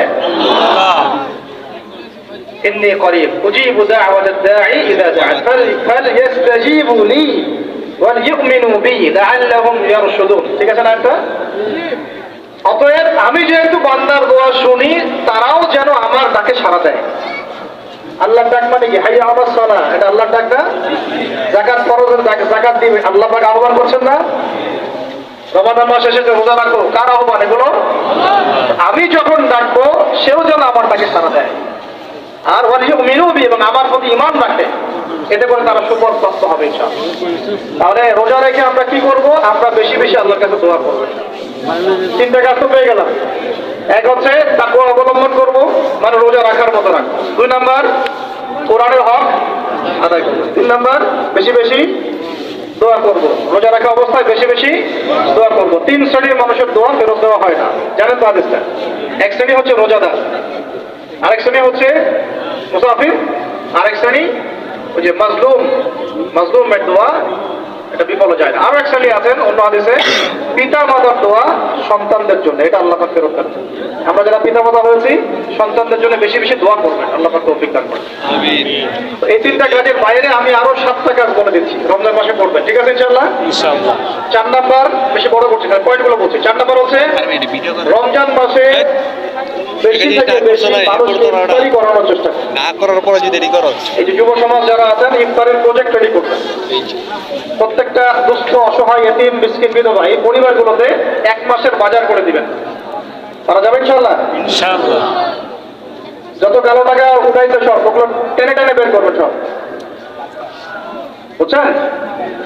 বাংলাদেশে এমন বহু মানুষ পড়ে আছে যাদের একজনের জাকাতের টাকা দিয়ে একটা গ্রামের মানুষের খাওয়ানো যায়। ওগুলো আর উসুল করবেন চাপ দিয়ে দিয়ে। কটা বললাম? 4টা। বেশি বেশি মানুষকে ইফতার করানো। 5 নাম্বারটা আমার খুবই পছন্দের একটা আমল, এবং সবার সামর্থ্য হয়তো হবে না, তবে আমরা নিয়াত করি, আল্লাহ পাক নিয়াতেই বরকত দিবেন ইনশাআল্লাহ। রমজান মাসে বাইতুল্লাহ জিয়ারত, রমজান মাসে বাইতুল্লাহ জিয়ারত, যাদের সামর্থ্য আছে আল্লাহ পাক যেন তৌফিক দান করেন। আমিন। আল্লাহ পাক যারা নিয়াত করেছেন তাদের কাজকে যেন আসান করেন, সফরকে নিরাপদ করেন, এবং আমাদেরকে বেশি থেকে বেশি বাইতুল্লাহ জিয়ারতের তৌফিক দান করেন। যারা নিয়াত করেছি জীবনে অন্তত একটাবার হলেও আল্লাহ পাক যেন তাদেরকে হজ করার তৌফিক দান করেন। বাইতুল্লাহ জিয়ারতে অনেক অনেক ব্যাপার আছে রমজান মাসে। ওখানে আপনার একটা পরিবেশ থাকে, একটা জান্নাতি পরিবেশ, ইবাদতের মৌসুম থাকে। হ্যাঁ, রোজা রাখা, নবী সাল্লাল্লাহু আলাইহি ওয়াসাল্লামের রওজা জিয়ারত, বাইতুল্লাহ তাওয়াফ, ঠিক আছে, ইসলামের ইতিহাসের জায়গাগুলো ঘুরে দেখা, তারাবি, মানে একটা অন্যরকম আমেজ সেখানে বিরাজ করে। আল্লাহ রাব্বুল আলামিন আমাদেরকে রমাদান মাসে বেশি থেকে বেশি বাইতুল্লাহ জিয়ারতের তৌফিক দান করেন। আমিন আমিন ইয়া রাব্বাল আলামিন। 5 নম্বর, এটা সবার হয়তো তাকদীরে নসিব নাও হতে পারে, তবে নিয়াত করে রাখেন, আল্লাহ কোনো না কোনো দিন তৌফিক দিবেন ইনশাআল্লাহ। 6 নম্বর, রমজান মাসে আমরা আমাদের ফরজ আমলগুলো কোনো অবস্থায় ছাড়বো না ইনশাআল্লাহ। স্পেশালি আমি এখানে একটা ফরজের নাম উল্লেখ করছি, সেটা হলো যাকাত। সালাতের কথা আমি নাম যাকাত বললাম কেন? কারণ নামাজ আপনারা সবাই পড়েন রমজান মাসে, কিন্তু যাকাত বেশিরভাগ মানুষ দেয় না। ঠিক। আর যাকাত ইসলামী অর্থনীতির মূল ভিত্তি। যাকাত ছাড়া ইসলামী অর্থনীতি সচল থাকবে না। এই কাজটা ত্রুটির কারণে আমাদের এই অর্থনৈতিক স্যাংশন বা সমস্যাগুলো, ইনফ্লেশনগুলো হয়ে যায়। আল্লাহ পাক আমাদের অর্থনীতিবিদদেরকে ইসলামী অর্থনীতি বোঝার তৌফিক দান করেন। আমিন। এই অর্থনীতি ওমরের যুগে ছিল, ওসমানের যুগে ছিল, আলীর যুগে ছিল, আবু বকর তার যুগে ছিল, রাদিয়াল্লাহু আনহুম আজমাইন, আল্লাহর নবীর যুগে ছিল। তখন গরিব মানুষ এইভাবে ওই খেতেও একটা খুঁজে পাওয়া যাইতো না, একটা গরিব মানুষ। আর এখন কি অবস্থা তো দেখতেই পারতেছেন। আল্লাহ রাব্বুল আলামিন আমাদের সবাইকে রমাদান মাসে যাকাতগুলো দেওয়ার তৌফিক দান করেন। আমিন। 7 নম্বর হচ্ছে রমাদান মাসে এমনিতেই বেশি থেকে বেশি নফল দান সদকা করবেন ইনশাআল্লাহ। আল্লাহ পাক বেশি বেশি নফল দান সদকা করার তৌফিক দান করেন। আমিন। 8 নম্বর, রমাদান মাসে ফরজের সাথে সুন্নত আর নফলে অনেক বেশি পাবন হওয়ার চেষ্টা করবেন। খাস করে রমাদান মাসে কিয়ামুল লাইল এবং তারাবির কোনোভাবে যেন ছুটে না যায়। অনেকে মনে করে যে তারাবি পড়লে রাত্রে আবার ওঠা যাবে কি যাবে না? যাবে। তারাবির নামাজ আপনি প্রথম রাত্রে পড়লে শেষ রাত্রে আবার নামাজ পড়তে পারবেন ইনশাআল্লাহ, কোনো সমস্যা নেই, বরং ওটা আরো ভালো। ওই সময় আল্লাহ রাব্বুল আলামিন আহ্বান করতে থাকেন, কে আছো চাইবা আমার কাছে আমি দিব, কে আছো আমাকে ডাকবা আমি ডাকে সাড়া দিব, কে আছো আমার কাছে ইস্তেগফার করবো আমি ক্ষমা করবো। প্রথম রাত্রেও তারাবি পড়বেন ইনশাআল্লাহ, শেষ রাত্রেও চেষ্টা করবেন অন্তত 2-4 রাকাত হলো নামাজ পড়া। আল্লাহ পাক তৌফিক দান করুন। আমিন। তো তারাবি নিয়ে অনেক কথা এখানে শোনা যাবে গানে ভাবে। আর আমাদের তো ইস্যু পাগল জাতি, মাশাআল্লাহ। আমরা কি পাগল জাতি? ইস্যু পাগল। ওই ফিলিস্তিন ইস্যু এখন নাই, শেষ। তারপরে যে ট্রান্সজেন্ডার কনকেস শেষ। তারপরে শরীফ শরীফা ঠান্ডা, শিক্ষানীতি ঠান্ডা। এখন ওই যে অনলাইন ঢুকলেই দেখতেছেন ওই চলতেছে। হ্যাঁ, কি চলতেছে? কামিং 8 টাকা 20 টাকা আসবে সামনে, এখনো লঞ্চ করেনি ওরা। কিছু শোনেন, এগুলো বাস্তব অভিজ্ঞতা বলছে। কিছু মানুষকে আমাদের সমাজে ছেড়ে দেওয়া হয়েছে যাতে এরা মুসলমানদেরকে আপোষের গন্ডগোলের মধ্যে ব্যস্ত রাখে। ছেড়ে দেওয়া হয়েছে, এরা পেইড, এদেরকে প্যাট্রোনাইজ করা হয়, এদের এজেন্ডাই এটা। এরা আপনাকে আমাকে লাগাই দিবে, আমাদেরকে মূল ওই শেকড় থেকে সরাই দিবে, দান বানায় ব্যস্ত করে রাখবে। এবং এইগুলোতে পিছনে কাজ করতেছে কিছু দাড়ি টুপি বলা মানুষ। ঠিক, কিছু দাড়ি টুপি বলা মানুষেরও এইভাবে ওদেরকে কিনে ফেলা হয়েছে যে তোমাদের কাজই হচ্ছে মুসলমানদের মাঝখানে খালি লাগাই দিবা ঝগড়া। দেখেন, একটা অন্যতম মানে মেজর একটা ইস্যু, কাদিয়ানি ইস্যু, একদম চুপ, কোনো কথা নাই। একটা মেজর একটা ইস্যু হচ্ছে ইসাই মুসলিম ইস্যু। সারা বাংলাদেশে ইসাই মুসলিম বানাচ্ছে মানুষকে, একদম চুপ, কোনো কথা নাই। একটা মেজর একটা ইস্যু ফিলিস্তিন ইস্যু, একেবারে মুখে খুলো, কোনো কথা নাই। একটা মেজর একটা ইস্যু ট্রান্সজেন্ডার এবং সমকামিতা। এবং এই যে একটা কি বলবো, বিতর্কিত শিক্ষানীতি, একদম চুপ, কোনো কথা নাই, কোনো কথা নাই, চুপ। সুদভিত্তিক অর্থনৈতিক সিস্টেম, একদম গোড়ার একটা সমস্যা, একটা কথা নাই। পুরো ভূরাজনৈতিক প্রেক্ষাপটে মুসলমানদের আজকে মেরে কেটে কচু কাটা করে ফেলছে, একদম চুপ, কোনো কথা নাই। পরে থাকবে আমিন জোরে আর আমার আসতে, হাত কোথায় বাদস, নিচে না উপরে, রফলি দেন করস না করস না, পায়ে পা লাগাস না লাগাস না। তো যেন আমাদের একজন বরেণ্য আলেম আছেন, তরুণ ভাই আমাদের, মাশাআল্লাহ, আমরা দোয়া করি আল্লাহ পাক ভাইয়ের নেখায়াত আল্লাহ পাক বরকত দান করেন, লম্বা নেখায়াত দারাজ করেন, সুস্থ রাখেন। ও ভাই বলছে, ভাই আমি তো, এরা তো তর্ক করে আমিন জোরে জোরে বলবো না আস্তে বলবো, আমি তো বলি আমি আমিন বলি না। দেখি আমি যদি আমিন না বলি আমার নামাজটাকে কেউ ভুল প্রমাণ করে দেখান, দেখেন আমার নামাজ বাতিল প্রমাণ করে দেখান, আমি আমিন বলি নাই। আপনি মারামারি করতেছেন জোরে না আসতে, এটাকে আমি বলি নাই, আমার নামাজটাকে বাতিল প্রমাণ করে দেখান ফিকহে রাসূল থেকে। পারবেন? কিয়ামত পর্যন্ত পারবেন না, কিয়ামত পর্যন্ত পারবেন না, কারণ ওটা কোনো ফরজ কিছু ছিল না। নামাজ হয়ে গেছে আমার, নামাজ কি হয়েছে, হয়ে গেছে। একজন বলতেছে যে কি, হ্যাঁ চুপে না আসতে, একটা কি হাত পাতা বাঁধি, হ্যাঁ নামের উপরে নিচে ইত্যাদি ইত্যাদি। তো ভাই আমি বাঁধি নাই, হাত কি করি নাই, আমার নামাজ ভুল প্রমাণ করে দেখান, বছর নামাজ সাথে দেখি হাত বাঁধি নাই, আমার নামাজ হয় নাই, প্রমাণ করে দেখান। তাহলে আপনাদেরকে বুঝাইতে চাচ্ছি যে মূল যে বড় বড় ইস্যুস গুলো আছে, আমাদের শেকড়ের সমস্যা, এইগুলো থেকে দৃষ্টিভঙ্গি সরাই দিয়ে সারাদিন এমন কিছু বিষয় নিয়ে আমাদেরকে ব্যস্ত করে রাখা হয়েছে, যার ফলে আমরা আমাদের মূল গন্তব্য থেকে সরে গেছি। আরো 100 বছর এভাবে চলতে থাকেন তাহলে নাকি ভাই, আরো 10-20 বছর এভাবেই যাক নাকি? চোখ খুলেন ভাই, চোখ খুলেন, চোখ খুলেন, কলমের চোখটা খুলেন, মূল জায়গায় আসেন। মূল জায়গা হচ্ছে আমাদের তাওহীদ, মূল জায়গা আমাদের সুন্নাহ, মূল জায়গা আমাদের নবীর দ্বীনের ইকামত, মূল জায়গা আমাদের নবীর দ্বীনের দাওয়াত এবং এটা প্রতিষ্ঠার জিহাদ, মূল জায়গা হচ্ছে অর্থনীতি সমৃদ্ধ করা, মূল জায়গা হচ্ছে সুদ থেকে আমাদেরকে বের হয়ে আসা, মূল জায়গা হচ্ছে আমাদের দুর্নীতিগুলো কমানো, মূল জায়গা আমাদের শিক্ষানীতিগুলো ঠিক করা। মূল জায়গা কোনগুলা, এগুলো কি আপনাদেরকে বুঝাইতে হবে? আল্লাহ পাক আপনাদেরকে বোঝার তৌফিক দান করে দেন। তো এইগুলো নিয়ে অনেক তর্ক হবে, আমি আমার মতো করে বলে দিচ্ছি। তারাবির নামাজ পড়বেন জামাতে, 1 নাম্বার কিসে, 2 নাম্বার পড়বেন 20 রাকাত, কয় রাকাত? কেউ যদি বলে আমি কম পড়ি, বলবেন সমস্যা নাই, পড়েন, কোনো সমস্যা নাই। কেউ যদি বলে আমি আরো বেশি পড়ছি, পড়েন, কোনো সমস্যা নাই, কোনো সমস্যা, কোনো সমস্যা নাই, পড়ুন। আপনি 20 রাকাত পড়েছেন, কিন্তু কেউ যদি বলে 20 রাকাত বেদাত, তখন সমস্যা। কারণ উসমান রাদিয়াল্লাহু আনহু যদি 2 আযান দিতে পারেন, আমার দিতে কোনো আপত্তি নাই, আমার দিতে কোনো গোনা, আমি বেদাতি হব। যদি আমি বেদাতি হয়ে যাই, তাহলে উসমান রাদিয়াল্লাহু আনহুকেও বেদাতি বলতে হবে, নাউযুবিল্লাহ। এটাও বাংলাদেশের মানুষ বলেছে, নাউযুবিল্লাহ, আস্তাগফিরুল্লাহ, সাহাবীও বেদাত করছে, নাউযুবিল্লাহ। এগুলো থেকে দূরে থাকবেন, বুঝবেন, মুহাক্কিক আলেম চিন্তা হবে আপনাদের। আর উমর ইবনে খাত্তাব যদি নিজে 20 রাকাত পড়ে থাকেন জামাতে, আমার করতে কোনো আপত্তি নাই। আপনি যদি কম পড়েন, কোনো সমস্যা নাই, করতে পারেন। আপনি যদি বলেন আমি আরো বেশি পড়ি, কোনো সমস্যা নেই, করতে পারেন। আরেকটা বিষয় করবেন, খতমে তারাবি, খতমে কোরআন করবেন। কি করবেন? কোরআনটা খতম করবেন। আল্লাহ রাব্বুল আলামিন এই 8টা কাজ করার তৌফিক দান করেন, আর 2টো বাড়াই দিব। এরকম বলছেন, আর 2টা বাড়াই দিব। 9 নাম্বার, এটা হচ্ছে রমাদান মাসে, আজকে কি মনে আছে আপনাদের? আমি তো ভুলে যাচ্ছি, আমার সাথে বলেন যে 1 নাম্বার কি বলছিলাম? তাকওয়া অবলম্বন করবো ইনশাআল্লাহ, ঠিক আছে ভাই? 2 নাম্বার কি বলছিলাম জানি? কোরআনের হক আদায় করা। 3 নাম্বার বেশি বেশি দোয়া করা। 4 নাম্বার কি বলেছিলাম? হ্যাঁ, যদি সম্ভব হয় বাইতুল্লাহ জিয়ারত, উমরা করা। 5 নাম্বার বলেছিলাম বেশি বেশি মানুষকে ইফতার করো। 6 নাম্বার কি বলেছিলাম? যাকাত গুলো দিয়ে, সবগুলো ফরজের পাবন্ধ হওয়া, স্পেশালি যাকাত গুলো দিয়ে দেওয়া। 7 নাম্বার বলেছিলাম বেশি বেশি দান সদকা করা। 8 নাম্বারে কি বলেছিলাম? এই তারাবির সালাত এবং নফল আমলগুলো বাড়ানো। তারাবির সালাত পড়বেন, নফল আমল, সুন্নাত আমল বাড়াই দিবেন, আল্লাহ পাক তৌফিক দান করে দেন।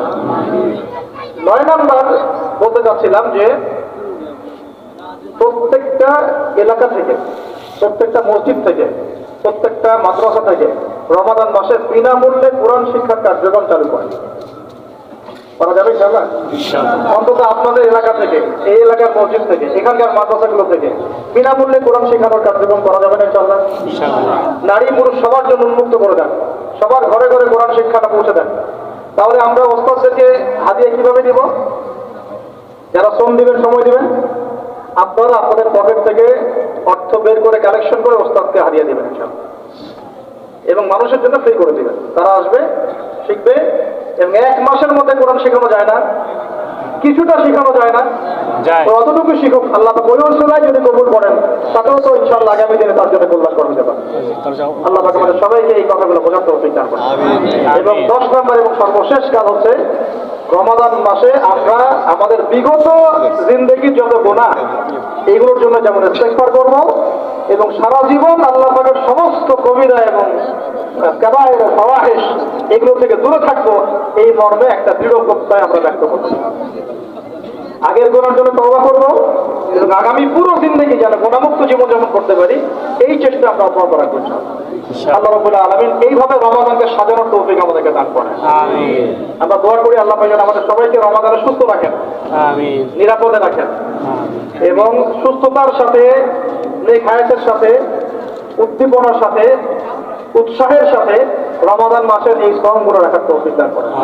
বেশি বেশি রমজান মাসে কোরআন তেলাওয়াত করার তৌফিক দান করেন, দান সদকা করার তৌফিক দান করেন, আমাদের মা বোনদেরকে খাস পর্দায় রাখার তৌফিক দান করেন, সমস্ত হারাম ছেড়ে দেওয়ার তৌফিক দান করেন, সমস্ত কবিরা গুনাহ ছেড়ে দেওয়ার তৌফিক দান করেন, ফরজগুলোকে মজবুতির সাথে ধরার তৌফিক দান করেন, সুন্নত এবং নফলের পাবন হওয়ার তৌফিক দান করেন, তারাবির সালাত এবং কিয়ামুল লাইল আদায় করার তৌফিক দান করেন, যদি সম্ভব হয় আল্লাহর ঘর জিয়ারতের তৌফিক দান করেন, এবং বিগত জিন্দেগির সমস্ত গুনাহ থেকে পবিত্র হয়ে একটা গুনাহমুক্ত জীবন যাপন করার দৃঢ় প্রত্যয় ব্যক্ত করার তৌফিক আল্লাহ পাক আমাদেরকে রমজান মাসে দান করেন। সর্বোপরি তাকওয়া অবলম্বন করার তৌফিক আল্লাহ রাব্বুল আলামিন আমাদের সবাইকে তৌফিক দান করে ধন্য করেন। আমিন। أقول قولي هذا أستغفر الله لي ولكم ولسائر المسلمين. بارك الله لنا ولكم بالآيات الحكيم إنه تعالى جواد كريم غفور رحيم. আপনারা বসেন, ইনশাআল্লাহ মুখতাসার একটা দোয়া হবে, এরপরে আমরা চলে যাবো ইনশাআল্লাহ।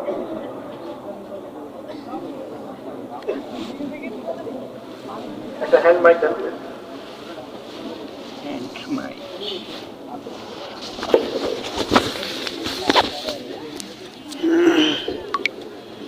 আমরা সবাই ইস্তেগফার পড়ি এবং দরুদ শরীফ পড়ি। اللهم صل على محمد وعلى ال محمد كما صليت على ابراهيم وعلى ال ابراهيم انك حميد مجيد.